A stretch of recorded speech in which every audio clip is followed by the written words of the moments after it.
Assalamualaikum warahmatullahi wabarakatuh. Salam sejahtera untuk anak-anakku semua. Kita lanjutkan untuk pembahasan materi mata pelajaran teknik pemesanan bubut, yaitu membahas tentang alat-alat potong pada proses pembubutan. Sekarang kita lanjutkan yang ketiga, yaitu countersink. Apa ini countersink? Countersink ini memiliki fungsi untuk mencemper pada ujung lubang agar tidak tajam, atau untuk membenamkan baut kepala tirus. Nah, pada saat selesai pengeboran itu biasanya terjadi sisi yang tajam atau meninggalkan chip, ya. Nah, sehingga untuk membuat agar tidak tajam atau halus maka dicemper menggunakan countersink. Nah, countersink dikelompokkan menjadi beberapa kelompok. Yang pertama berdasarkan tangkainya, yaitu ada yang bertangkai lurus dan ada yang bertangkai tirus. Nah, kemudian pengelompokan yang kedua berdasarkan jumlah mata sayatnya atau mata potongnya. Yang pertama bermata potong 1, kemudian ada yang bermata potong 2, ketiga ada yang bermata potong sayat 3, kemudian yang keempat ada yang bermata sayat 4, juga ada yang bermata sayat 5, demikian juga ada yang bermata sayat 6. Nah, ini pengelompokan countersink berdasarkan jumlah mata sayat atau mata potongnya. Nah, ini adalah contoh penggunaan countersink. Kita lihat. Nah, ini di bubut muka dulu. Ini kebetulan contohnya di mesin CNC, ya. Setelah di facing atau bubut muka, kemudian dilakukan pengeboran. Nah, di ujung permukaan itu kalau kita raba habis proses pengeboran tajam, maka diperlukan cemper yang menggunakan countersink. Kita balik benda kerjanya. Nah, seperti tadi prosesnya dilakukan dulu facing atau bubut permukaan atau bubut muka, kemudian dilakukan pengeboran.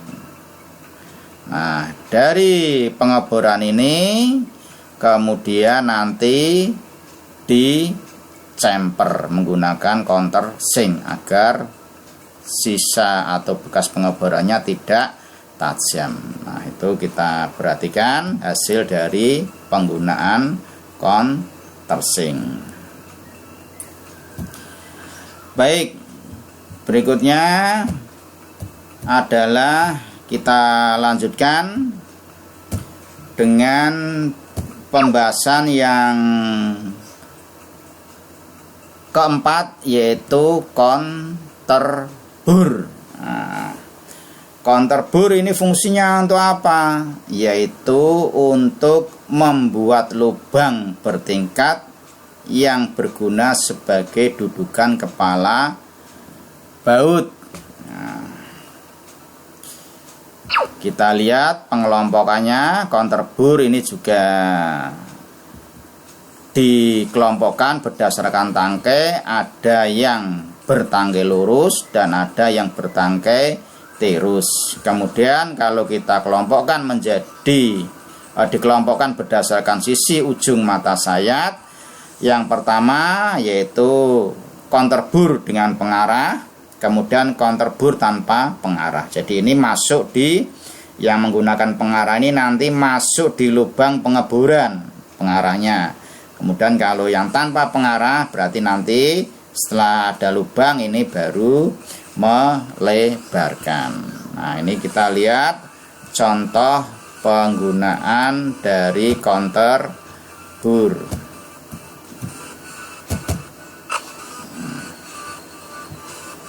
Ini dilakukan proses pengeburan dulu.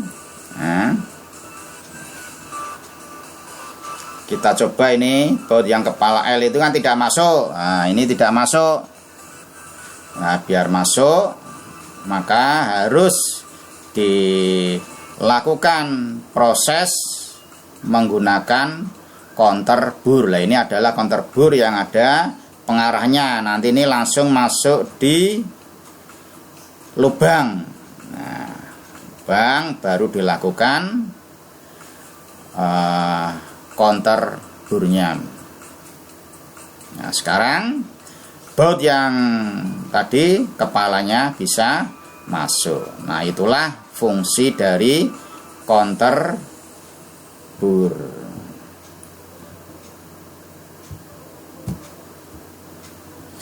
Berikutnya nanti kita akan bahas ya,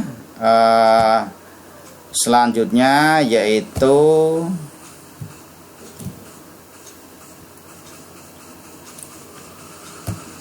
nih remer. Nah, apa ini remer? Orang juga mengatakan remer atau remer. Fungsinya untuk apa? Yaitu untuk memperhalus dan memperbesar lubang dengan toleransi dan sesuaian khusus. Nah, ini artinya adalah pekerjaan yang presisi. Seperti Anda ketahui bahwa proses hasil dari proses pengeburan itu masih memiliki permukaan atau hasilnya itu masih kasar.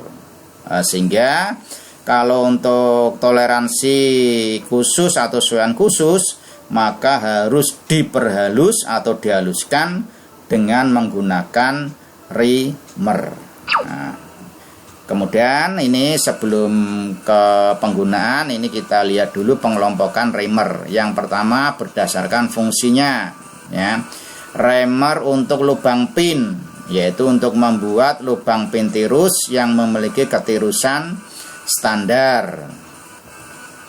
Jenisnya ya, kamu perhatikan dengan remer pin tirus mata sayat lurus. Ini sayatnya lurus ya, atau strike taper pin remer. Kemudian ada yang remer pin tirus mata sayat spiral. Nah, ini bedanya. Spiral itu melengkung gini ya. Ini kalau ini lurus. Ini bentuknya spiral atau melengkung seperti mata bur ya. Kemudian ada juga yang bentuknya helik ya, jadi ini tidak spiral tapi bentuknya sudah helik, melengkungnya lebih tajam seperti itu ya. Kemudian pengelompokan yang kedua berdasarkan masih itu ya, berfungsinya yaitu remer lubang lurus, yaitu untuk menghaluskan dan memperbesar lubang yang bentuknya lurus. Nah, jenisnya ini ada yang bertangkai lurus dan ada yang bertangkai tirus. Nah, kemudian yang ketiga yaitu remer untuk lubang tirus. Fungsinya untuk menghaluskan dan memperbesar lubang tirus standar. Nah, jenisnya ini untuk pengasaran dan yang kedua ini untuk finishing. Nah, kita lihat bagian dari remer. Setelah itu kita lihat contoh penggunaan dari remer.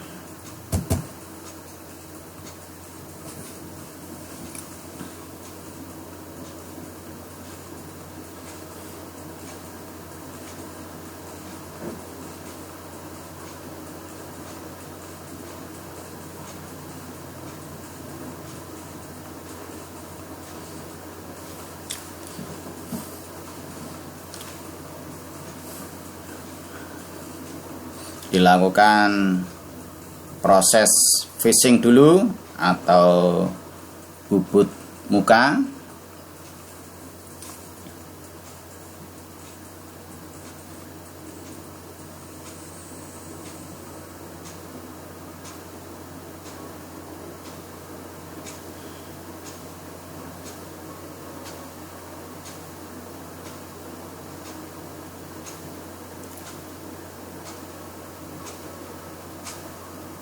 Di center drill ini kamu perhatikan harus diberikan pendinginan ya.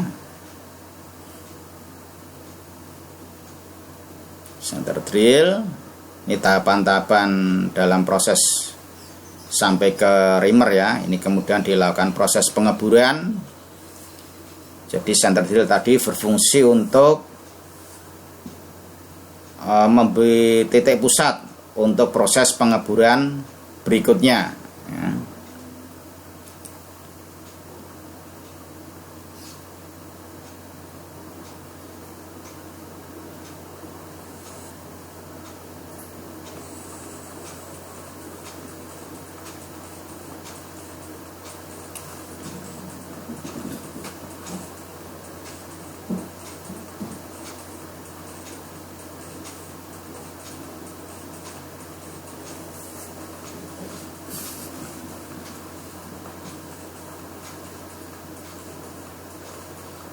Nah, setelah ini baru dilakukan proses reamer. Nah, ini pendinginannya tidak pakai kolen tapi pakai minyak. Ini untuk menghaluskan lubang.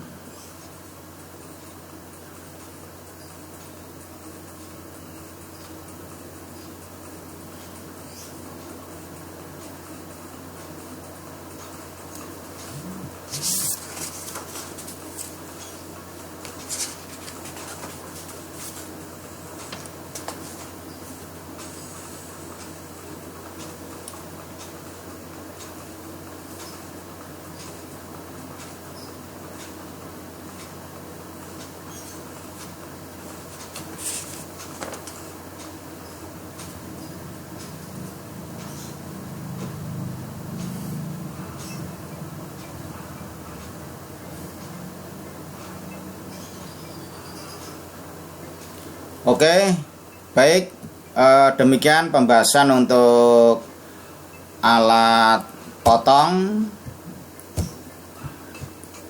yang kelima ya. Untuk pembahasan alat potong yang berikutnya keenam yaitu kartel dan part itu sendiri nanti kita akan lanjutkan. Demikian, terima kasih.